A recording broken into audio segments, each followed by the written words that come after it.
exactly at 5, 2 past 5.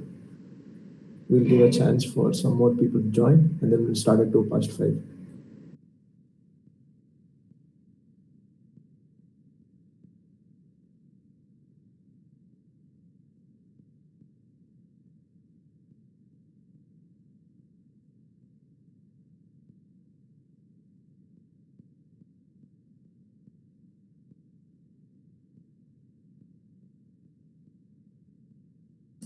Uh, can you guys see me? See the screen? Yeah, Vivek, we can see the screen. Okay.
Hello again, everyone. Today's talk is given by Vivek RM. He is a second year MSc student. He is another fellow coordinator of LTA and discussions on theoretical physics. Today is going to be talking about pilot wave theory, which is another interpretation of quantum mechanics. Vivek, you have the stage. Yeah, thank you, Rakshit. Thank you for the introduction. So I'll start with the basics. So, basically, I'll start with the basic history of the timeline of things, how it started, and then show you some videos. Let's see. I'll start.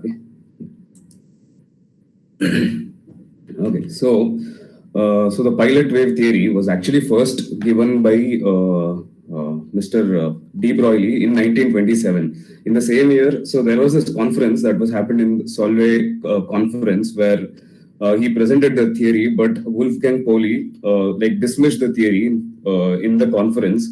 After which he did not pursue that theory, De Broglie. But later on in his life, he pursued it. Like I think he died in around 1976. Till his end, he was pursuing for a deterministic theory of quantum mechanics.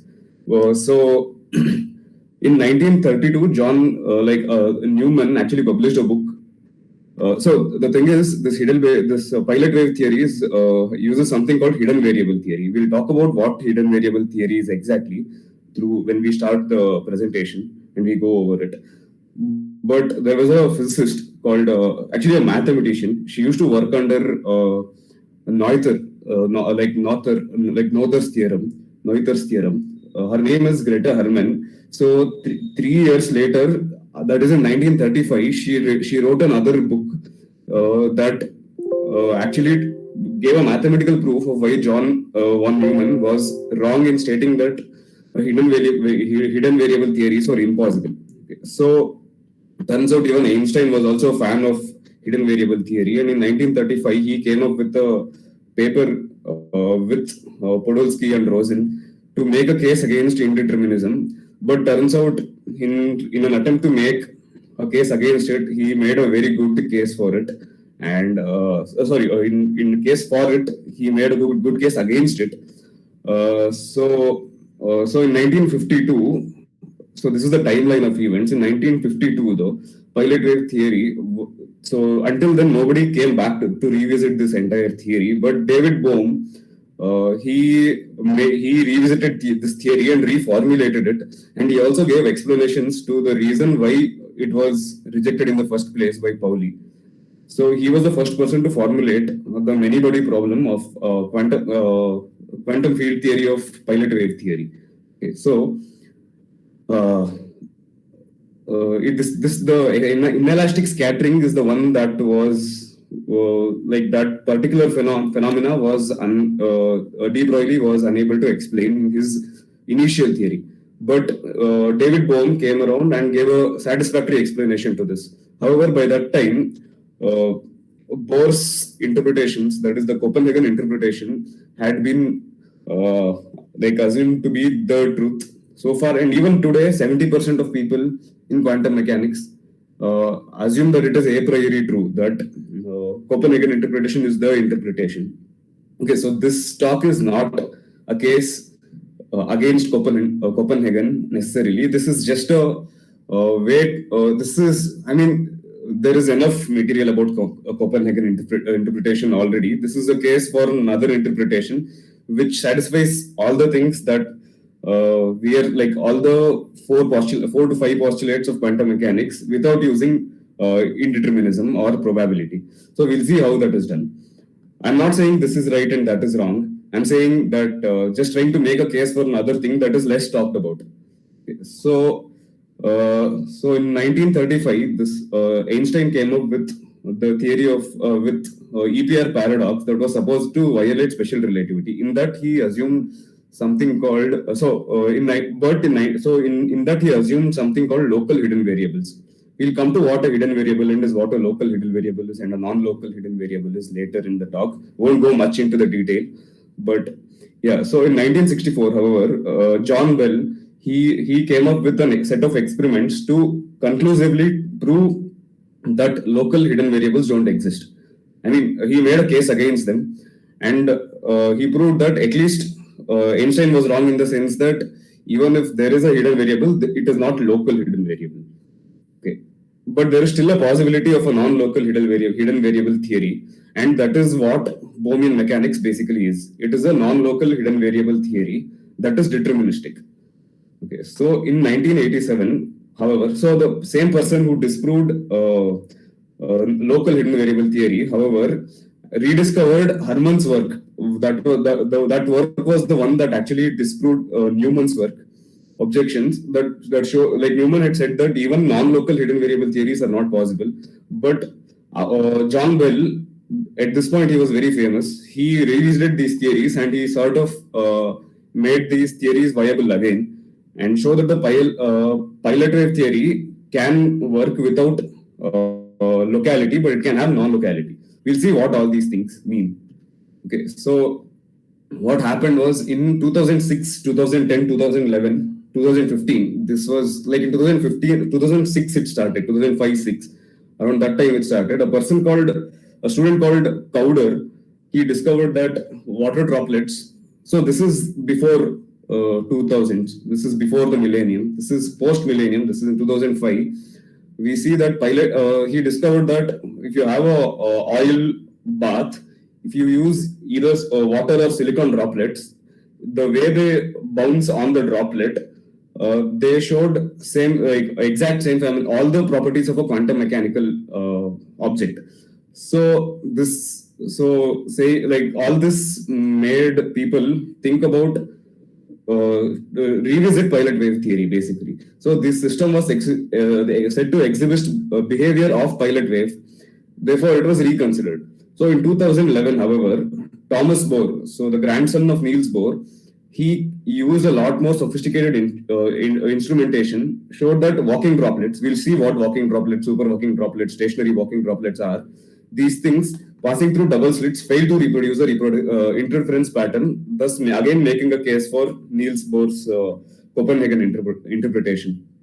So in 2018, so like this is science in progress actually. So we still don't know, like today's truth may not be tomorrow's truth as well. So in 2018, so a person called John W. Bush at MIT verified some of the results of Bohr's experiments. However, he still thinks that it might be possible to generate an interference pattern with pilot waves when the right combination of parameters is found. So it is an experimental problem. He thinks it can be solved. So the right frequency for the vibrating fluid bath, perhaps addition of some external noise might also help. So yeah, this is Grete Hermann. She was the one she was actually a student of Noether, and she's a mathematician, worked in group theory and all that. But this is foundations of quantum mechanics was one of her interests. But she went unnoticed till John Bell discovered her work and then put it out to the public. Yeah. So now we'll start with what is a pilot wave. So pilot. So like the word pilot means what? Like we know that a person who drives an aeroplane is a pilot. He's sitting in his cockpit and driving an aeroplane. Okay, in the same sense as he is piloting an aeroplane, here a droplet pilots a water wave. Here you can see that this is from Discovery Science. We can see here that there is a droplet here and it has a wave. So more like the pilot surfs the top of a wave. It's like surfing. Correspondingly, it's called the wave is called the pilot wave and the droplet is called the pilot. Okay, so each particle follows a deterministic trajectory, which is guided by the wave function. Collectively, the density of particles conforms to the magnitude of the wave function. So, however dense the particle is, depending on that density, we can attribute a wave function to that particle. So, yeah, there is a complex interactions between the droplet and the wave. It is like the exact. It's actually in hydrodynamical interactions. Basically, it has to do with surface tension and all those things. But yeah, but this analogy. So the question is, to what degree does this analogy hold? Analogy of a pilot and a wave hold. So yeah, so this is actually Couder's work. So he discovered something called a stationary and super walking droplets. Okay, so this is where. So much of this talk is going to be a many set of videos, because the whole point is that irrespective of whether Copenhagen interpretation is right or pilot wave is right, we get to legitimately look at it. We can look at quantum mechanics, we can visualize it at our tabletop home setup if we want to, just by doing this. So all the videos are trying to justify just one thing: we can visualize quantum fields in these ways. So it was seen that a fluid droplet can float or bounce over a vibrating fluid bath because of the presence of an air layer between the droplet and the bath surface. So there is an layer of air between the droplet and the bath surface.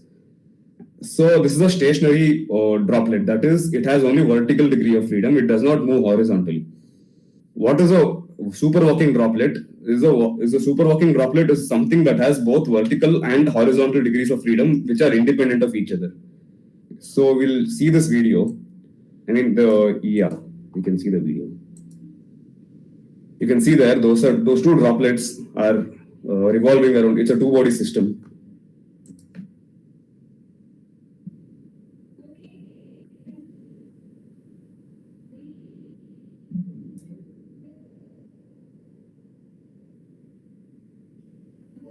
So actually, this thing is connected to a vibrator, and the vibrator is resonating at a certain frequency. The frequency of oscillation at which it is resonating is also the frequency of the droplets here. Actually, it's not exactly equal. As far as I know, the vibration frequency of the vibrator is equal to half of the vibration frequency of this water droplet. We'll come to that later, but you can see this.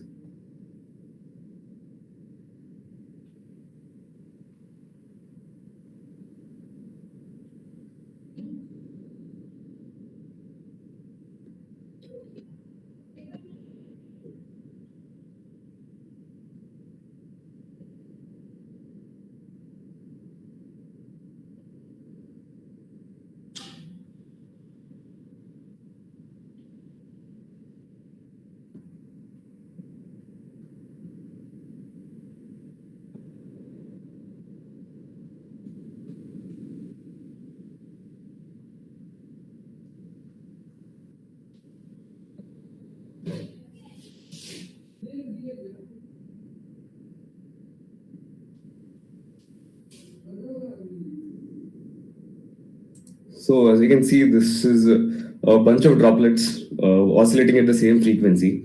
So we can build any structure we want. So we can also manipulate the phase differences between the droplets.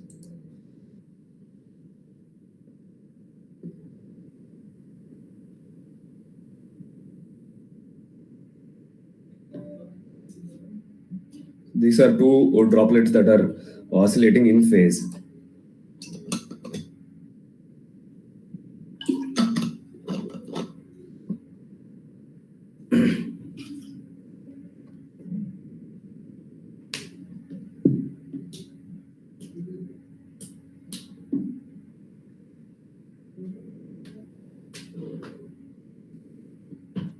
So they may walk in pairs, oscillating. So there is a center of mass between them. So if you use the center of mass coordinates, there'll be a point of equilibrium, equilibrium point of separation.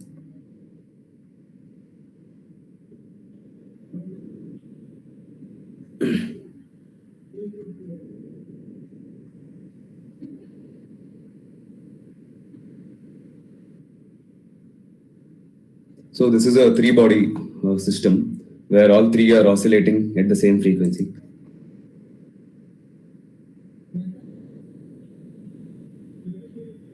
This is out of phase.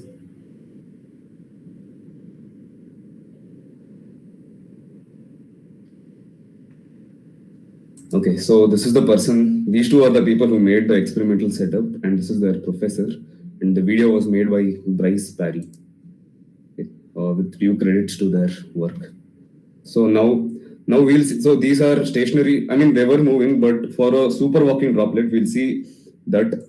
Yeah, we can. So as we can see, okay, sorry.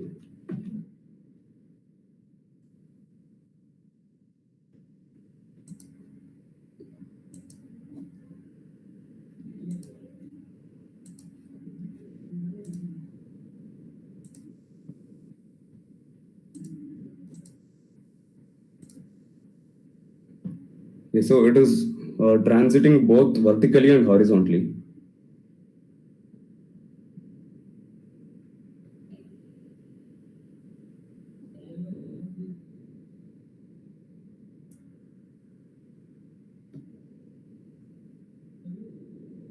Okay, so yeah. Now we have stationary bouncing droplet and a super walking droplet. So one is only horizontal degree of freedom and the other is vertical degree of freedom. So what mechanism, how do they exactly show quantum mechanical behavior, and how does this interpretation differ from other interpretations? So we know that in the Hilbert space, Schrodinger wave mechanics, uh, the Copenhagen interpretation, the wave is literally a probability wave, and the amplitude of the square of the amplitude is the probability of the of finding a wave function in a certain state. But so in the case of water droplets, however, we see something. What we do is, I don't know how many of you are familiar with the random walk problem that is taught in statistical mechanics. Basically, a person standing in an one-dimensional random walk problem, a person who's standing on a x-axis of a certain line, he uses a coin and then an unbiased coin, and then every time he tosses the coin, either depending on heads or tails, if it is heads, he'll move one step to the right, then he'll move one step to the left. So the same thing was done for these walking droplets, and it was found that the probability distribution was the same thing that was expected of a quantum mechanical wave function in a 1D, 2D, 3D box. For this case, it's a circular well. Okay, so I'll show. So this is a video by MIT that shows exactly how it goes. It's a complete explanation of what I intend to say. Okay, I'm not able to zoom out for some reason. Zoom in.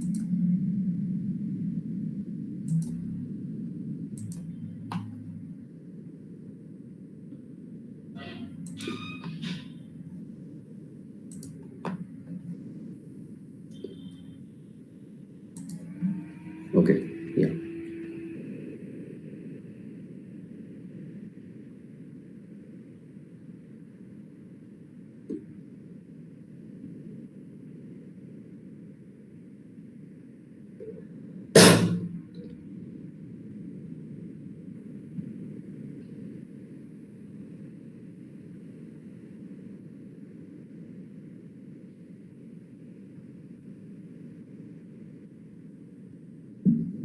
So this is one, like every time the frame per second is the same as the vertical oscillation. So you'll just see that it is moving horizontally.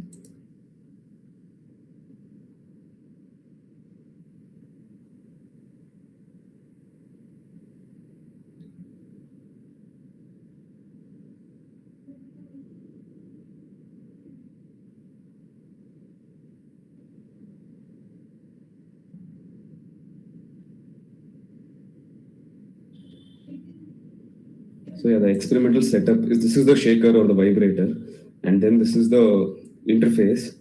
So you can see that once you operate this, the water droplet keeps on vibrating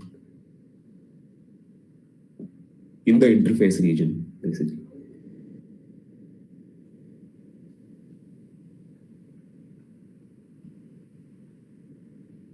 So yeah, so this is so now they are trying to extrapolate the statistical behavior by following, like determining which path the system takes, the water droplet says. So they basically track the motion of the water droplet as it explores the entire corral. They call it the corral. We'll see how it goes.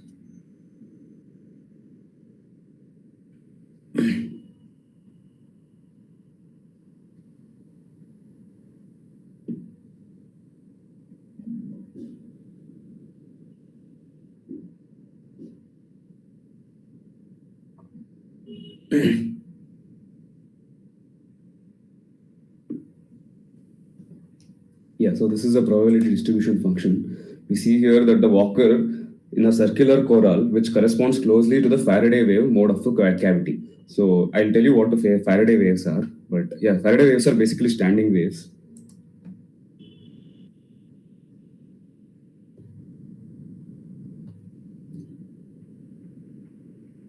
So yeah, there's a probability as the amplitude of the wave function.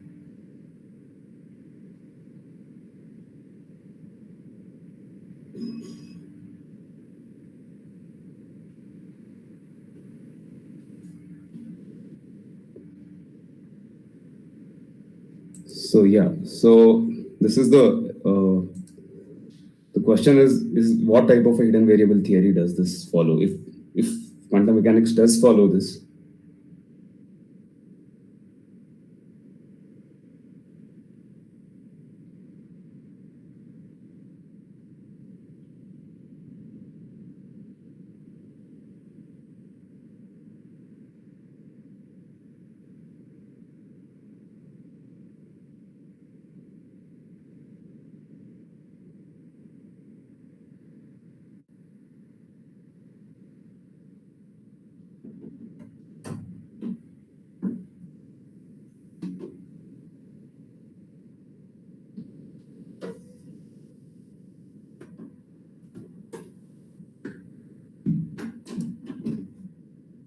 okay. So yeah.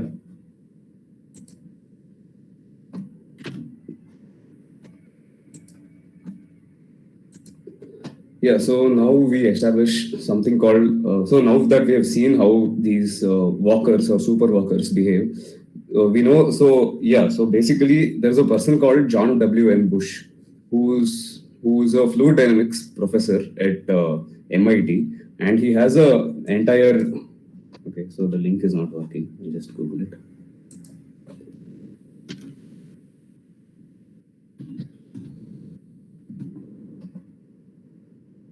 Yeah, so this is his website, and here he's compiled all the possible hydrodynamical analogs that we can think of. So this is so how to build a better shaker table, the stability of droplets, and pilot wave phenomena. It's not one or two. He has done research for around 10 years, and he has established a quantum field theory that is basically hydrodynamical quantum field theory. So he uses Bohmian mechanics. Okay, so here he says, right, so he uses non-local quantum potential in Bohmian mechanics, and so makes clear how classical local pilot wave dynamics can give rise to apparently non-local behavior. So yeah, there is a rotating frame, and then there is circular orbits in central force. So basically, many of the behaviors. So turns out only entanglement is the only behavior that we cannot, as of now, express classically. Every other quantum mechanical behavior can be seen on a classical scale. So the generalized pilot wave framework is what he has done. So yeah, he has done. He has actually the mathematics is also he's put it here, like hydrodynamic quantum field theory 1 and hydrodynamic quantum field theory 2. So this is Couder himself talking about the whole thing. But yeah, basically this is a place where I would go to if I had to look up if something with respect to this particular field is done or not. Okay, so yeah, now I'll come to what Faraday waves are. So if you take a liquid, any liquid, and if we apply resonance frequency to the liquid, we know that when I don't know if in bachelor's you have studied about standing waves. Basically, when two waves, the same frequency and amplitude meet each other in coming in the opposite direction, they form standing waves. And turns out standing waves are quantized. So here we'll see that if a layer of liquid is placed on top of vertically oscillating piston, so in the same setup that was there, if we give the resonance frequency, we'll see that standing waves are formed. So if we give a little bit above the resonance frequency, we can see that water droplets are formed. We can see that here in this video. So this is a singing bowl.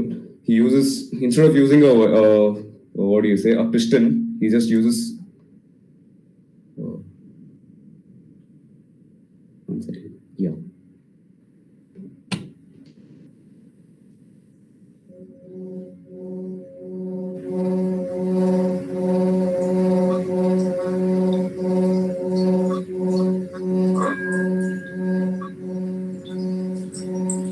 You can see some bubbles also there.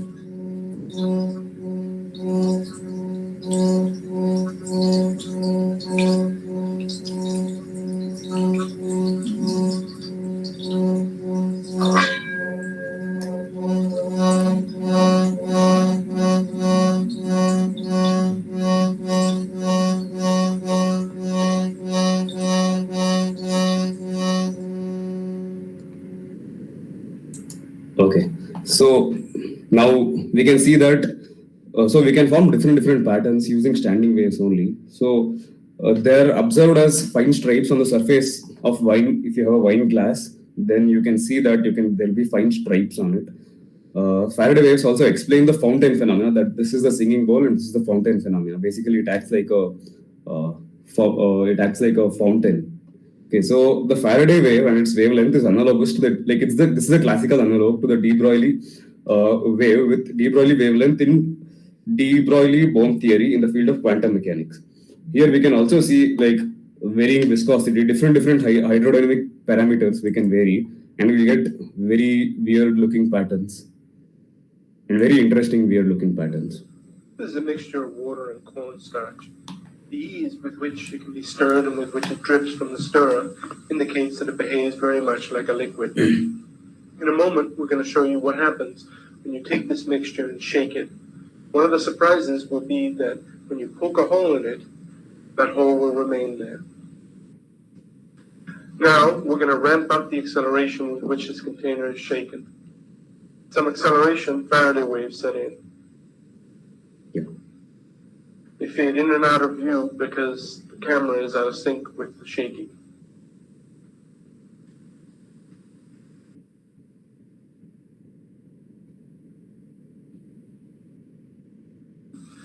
Now we're going to shake the mixture with a fixed frequency and acceleration and apply a small puff of air. The puff of air creates an indentation, and that indentation grows to a hole, and it just sits there. The hole doesn't disappear. Here's a close-up showing that the hole actually penetrates the entire layer. This is the same process, except viewed from above. And what's important to point out is that this is real time. That hole is just sitting there. And even though this is a liquid-like substance, it is not closing.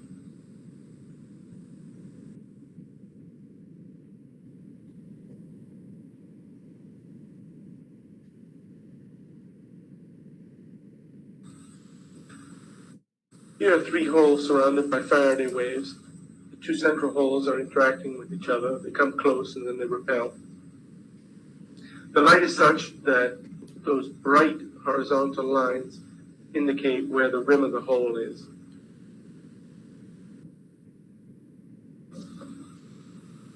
Now we're going to shake it at 25 Gs. Now the original indentation from the puff of air doesn't create a hole. Instead it creates this writhing mass. From the original indentation, these finger-like protrusions grow. Those fall, they create new indentations, which then give rise to new finger-like protrusions. And eventually, this structure will cover the entire surface.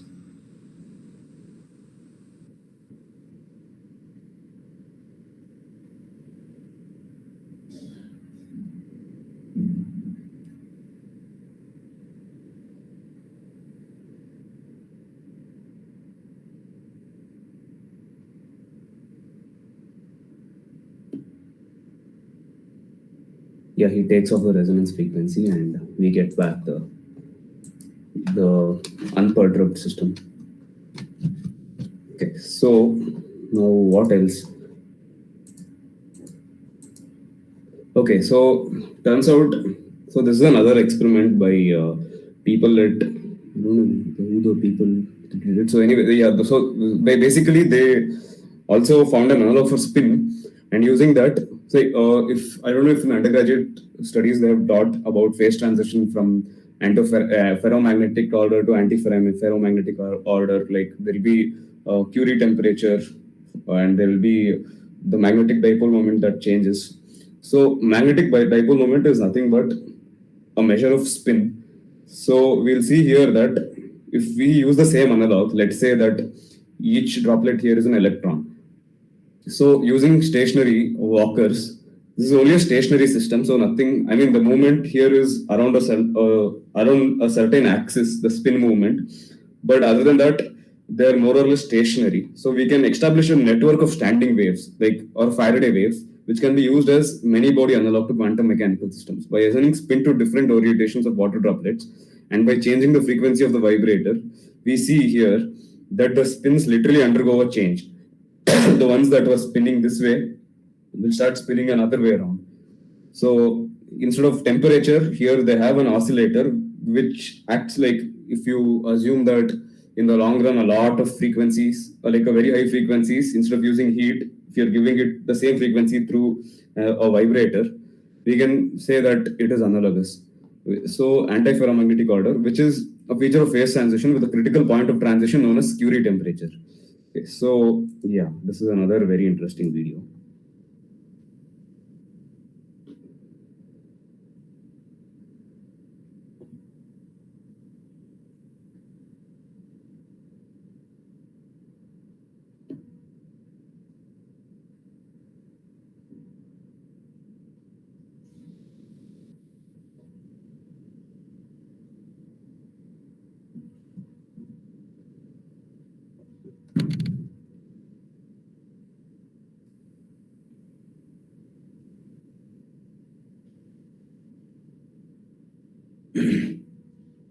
So as we increase the viscosity, the thickness layer of the liquid, the range of the wave increases.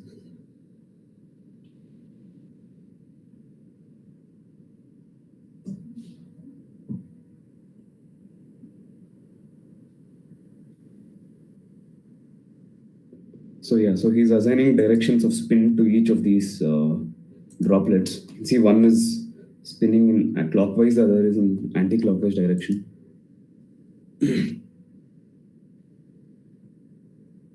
So they're interacting through the field, that is their pilot wave field. And then we can get 1D lattices. We can get 2D lattices also.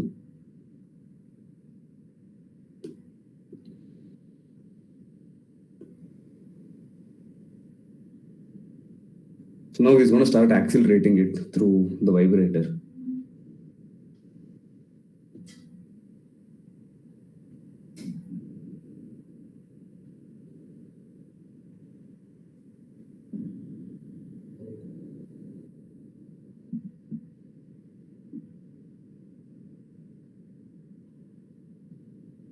Yeah, this is.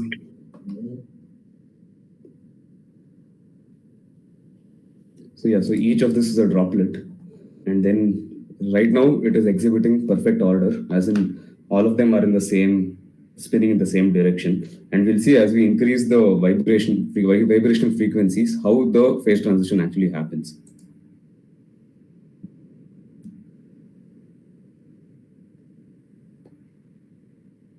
So the first drop changes its only through interaction with the internal interactions, because of the external field that was applied.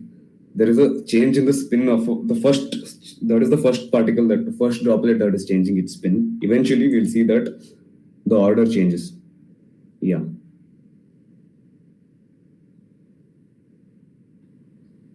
So this is spontaneous symmetry breaking as we see it. So this is, so we know that, like, I don't know if, yeah, so phase transitions are always associated with symmetry breaking. This is the lattice symmetry breaking, and we can see that here the symmetry breaks spontaneously. So from ferromagnetic order to ferromagnetic symmetry to antiferromagnetic symmetry.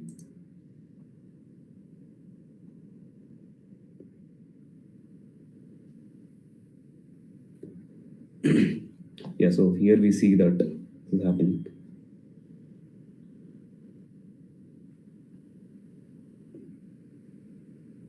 So these are the different orientations of spin lattices that we can have. It's a hexagonal lattice.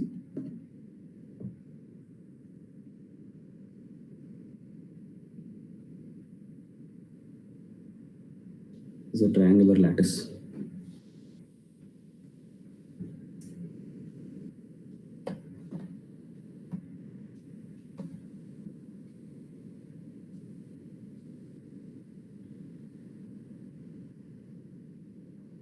Okay, so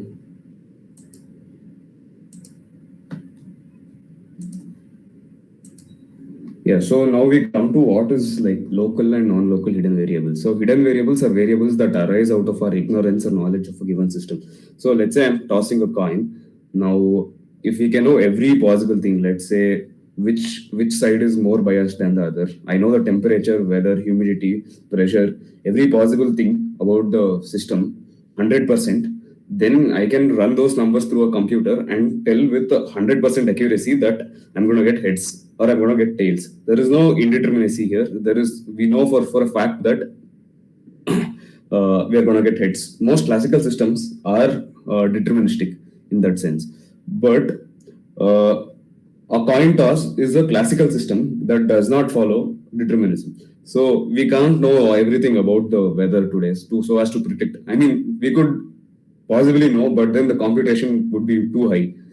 So in this case of a coin toss, there are hidden variables that embedded inside the system that don't let us know the system completely. But we can get information about it, let's say by doing 200 million coin tosses. And by seeing the probability distribution, I can say, okay, heads is a little bit more biased than the tails.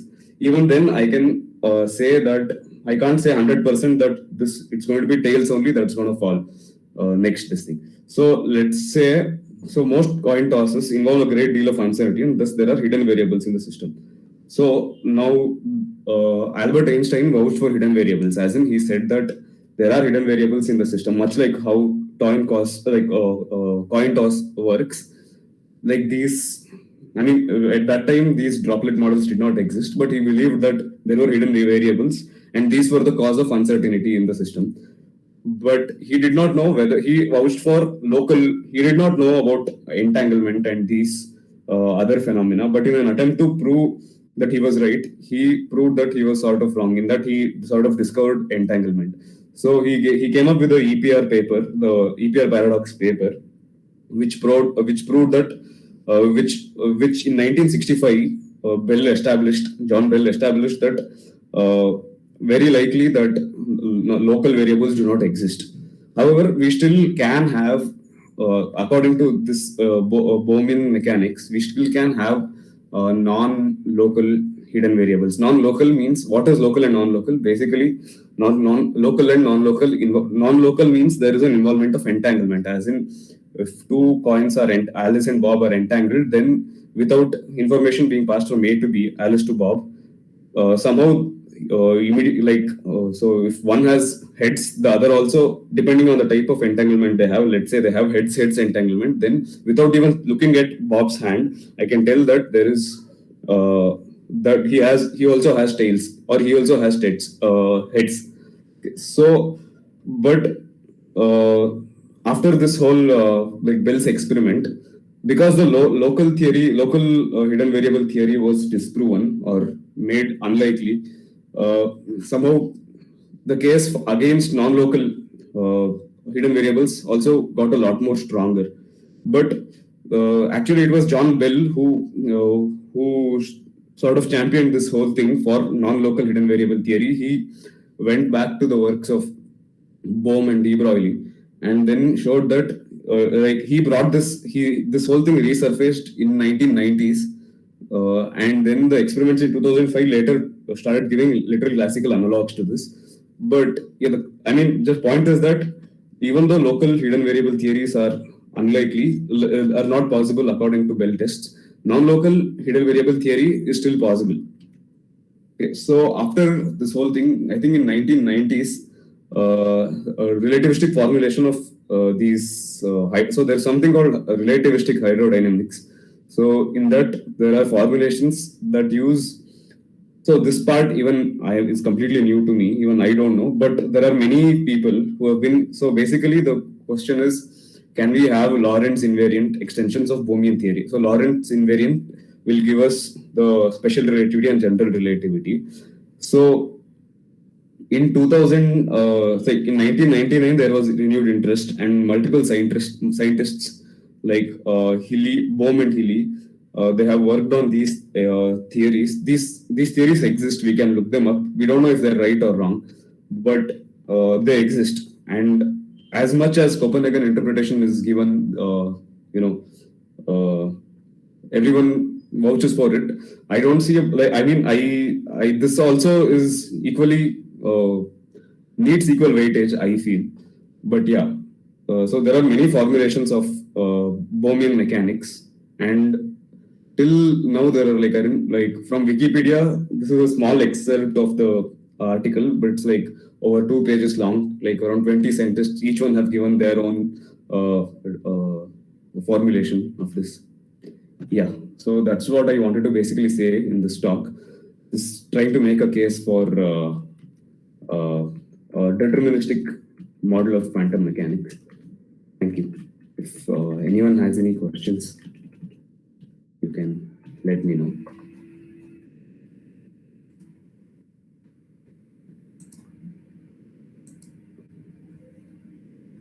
Hello.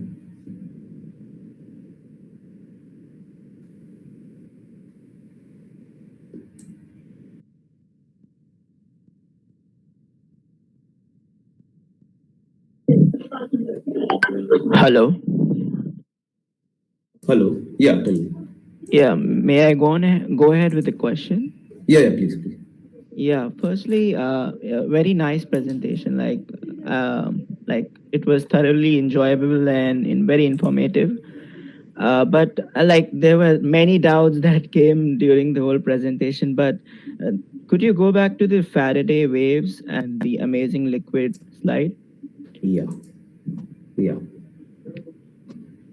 Yeah. So over here, so there was a mass, that came up in the Yeah, when we some finger-like increased the structures. acceleration. Yeah. Yeah. Yeah. And when we decreased it, the whole remained in there, right? Yeah. So could you tell me like why does that happen and why if we increase it increases, like the mass goes up, and when we decrease it, like vice versa, like why does that happen? Okay, so you're talking about one second.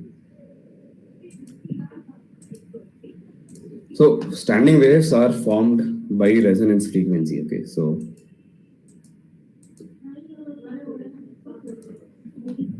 now the question you're asking is why does the whole, first question is why does the whole stay there, right? Yeah, exactly.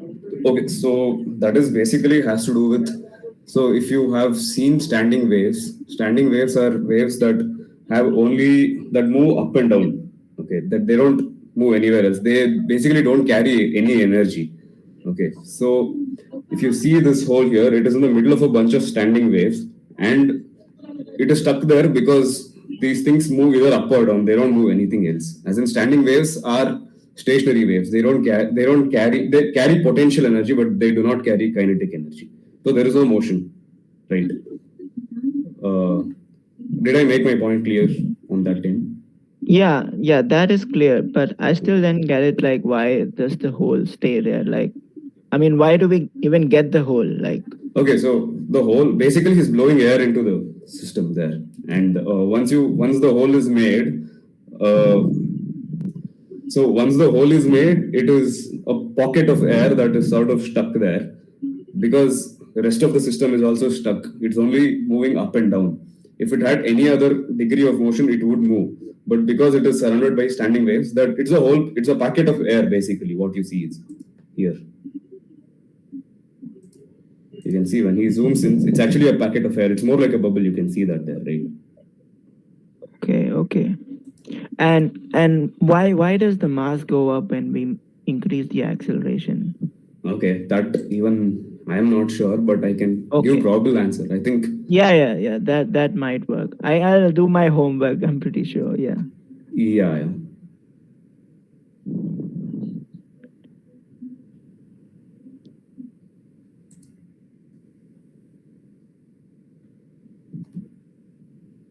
Something. Okay, so I think what is happening here is, so when you imagine the frequency that he is giving there, right? So imagine it is somewhat analogous to like heat. So when you give heat to a certain substance, then there is something called nucleation and growth that happens. I don't know if it is there in undergraduate level, but basically growth and nucleation is like, how to say.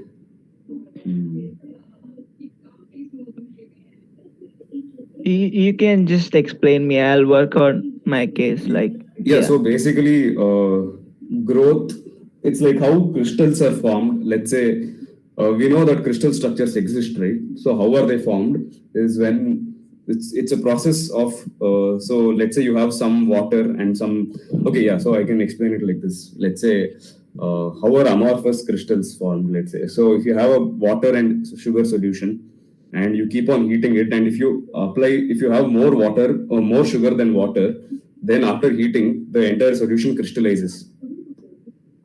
Okay, Oh, so the crystallization happens through something called growth of a crystal. Okay, so I think that is happening here. This is only my guess though, but yeah, this is if I had to put my bets on it, I think that is what is happening here. okay. And could you give me an idea so as to like why does the the acceleration like is Okay, so responsible for that? Like, yeah. So I mean, so the most fundamental answer to that question would be that if there is no acceleration, there would be no force, right?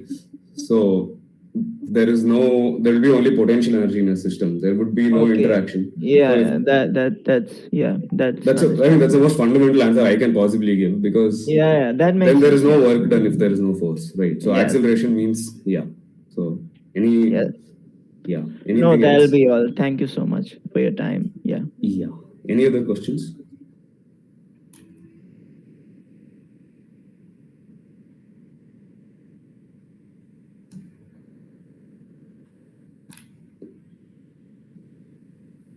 Okay, so looks like no one has any questions. It's 5:48 here. We'll wait till 5:50. If anyone has questions, then I'll continue answering, or else we can call it a day.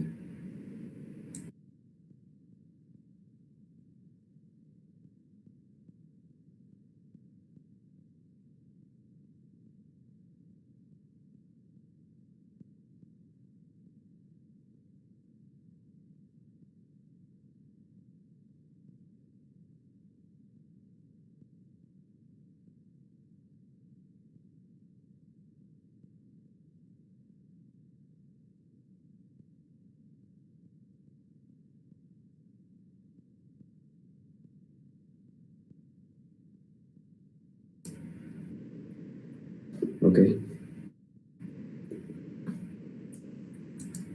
so there's 1 more minute left.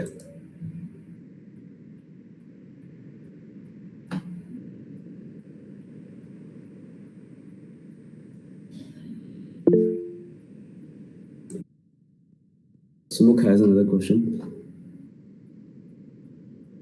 Okay, so yeah, so from what I understand, pilot theory is deterministic interpretation of quantum mechanics. Then, why is Copenhagen non-deterministic theory more accepted?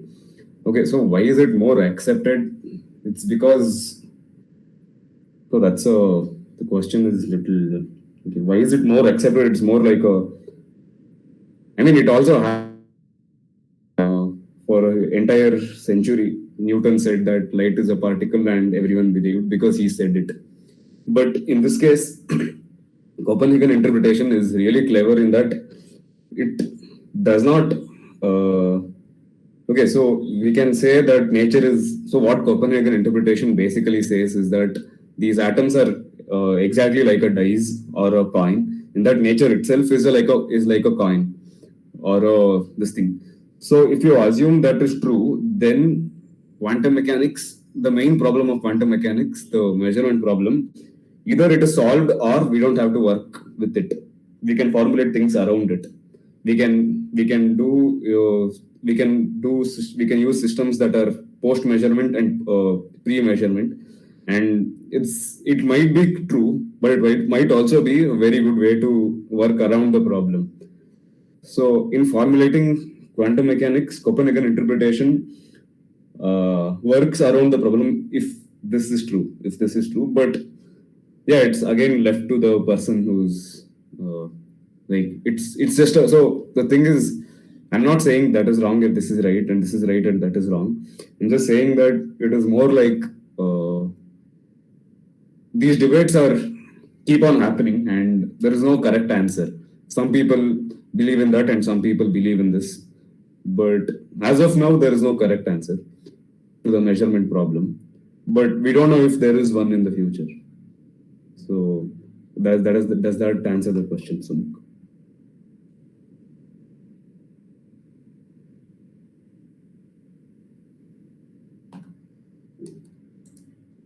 Okay, great. Anything else?